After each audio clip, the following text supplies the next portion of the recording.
Friends, welcome back to our channel. ಹೊಸ ವಿಷಯದೊಂದಿಗೆ ನಿಮ್ಮಲ್ಲಿ ಬಂದಿನಿ. ಏನಪ್ಪ ಅದು ಅಂದರೆ, ಇದು ಉಚಿತ ಮನೆ ಯಾರು ಕೊಡ್ತಾರೆ, ಏನು ಎತ್ತ ಅಂತ ನೋಡ್ಕೊಂಬರೋಣ ಬನ್ನಿ.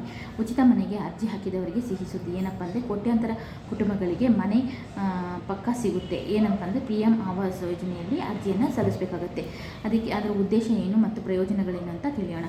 PM ಆವಾಸ್ ಯೋಜನೆಯ ನಗರ ಪ್ರದೇಶಗಳಲ್ಲಿ ವಾಸಿಸುವ ಬಡ ಮತ್ತು ಮಧ್ಯಮ ವರ್ಗದ ನಾಗರಿಕರಿಗೆ ಕಡಿಮೆ ಬೆಲೆಯಲ್ಲಿ ಮನೆಗಳನ್ನು ಒದಗಿಸುವುದರೊಂದಿಗೆ ಸಾಲ ಮತ್ತು ಬಡ್ಡಿ ರಹಿತ ಸೌಲಭ್ಯವನ್ನು ನೀಡುತ್ತದೆ.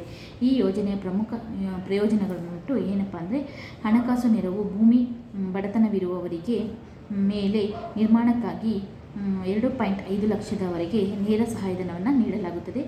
ಎರಡನೇ ಬಂದ್ಬಿಟ್ಟು ಬಡ್ಡಿ ರಿಯಾಯಿತಿ. ಬ್ಯಾಂಕ್ ಸಾಲದ ಮೇಲೆ 2,67,00,000 ಬಡ್ಡಿ ಸಬ್ಸಿಡಿ ಇರುತ್ತದೆ.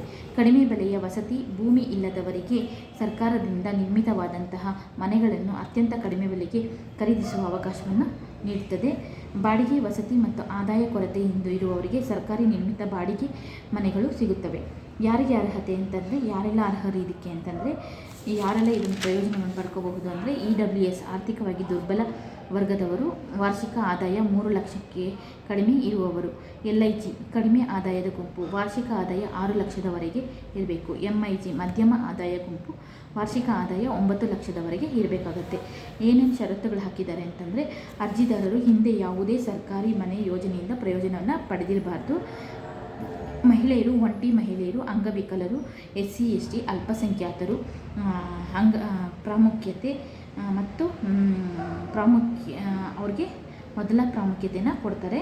ಬೀದಿ ವ್ಯಾಪಾರಿಗಳು, ಕೊಳೆಗೇರಿಗಳು, ನಿವಾಸಿಗಳು, ಅಂಗನವಾಡಿ ಕಾರ್ಯಕರ್ತರಿಗೆ ಸಹ ಆದ್ಯತೆಯನ್ನು ನೀಡಲಾಗುತ್ತದೆ.